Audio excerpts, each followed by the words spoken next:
This is IGN. After 12 months of big hitters such as Helldivers 2, Elden Ring Shadow of the Erdtree, Dune Part 2, and Shogun, it's not unreasonable to consider 2024 a good year for pop culture. But the smooth always comes with the rough, and the past year really has been a rocky one for the things we love and the people who make them.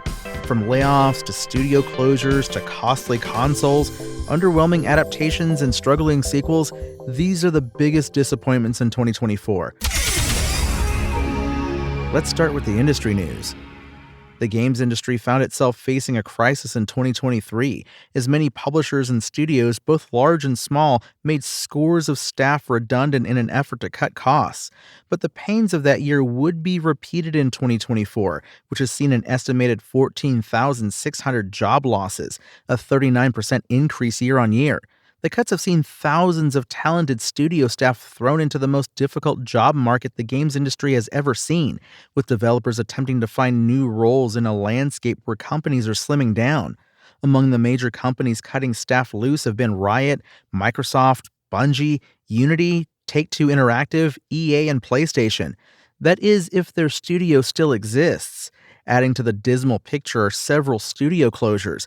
Perhaps the most prominent among them is Arcane Austin, Bethesda's immersive sim specialist responsible for the acclaimed Prey.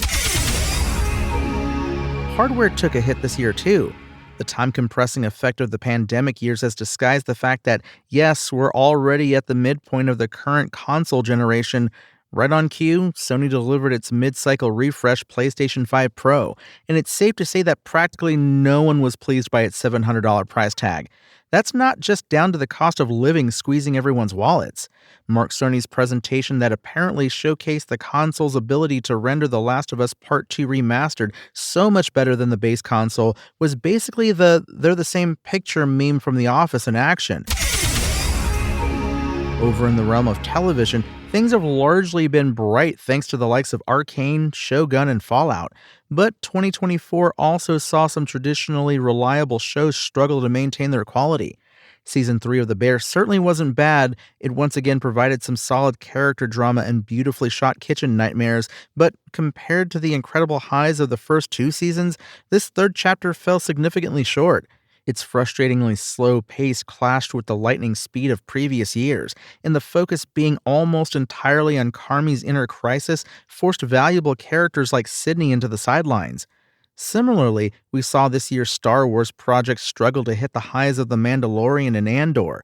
The Acolyte was built on a fascinating premise that delved into the galaxy's past, exploring the late High Republic era.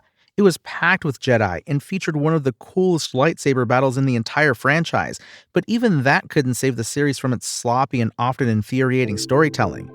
From studio closures to box office catastrophes, 2024 has had some real low points. It's hard to find a silver lining in some of them, and we continue to hope that the industries that make our favorite things will turn a better corner in 2025. But in other instances, it's the downs that make the ups shine brightly, and you can find many of those bright stars in our roundup of the best reviewed games of 2025 at IGN.com. That's your IGN Daily Update.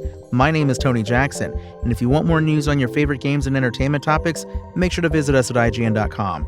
You can also download our free app on your phone or console and subscribe to our weekly podcast through the podcast service of your choice.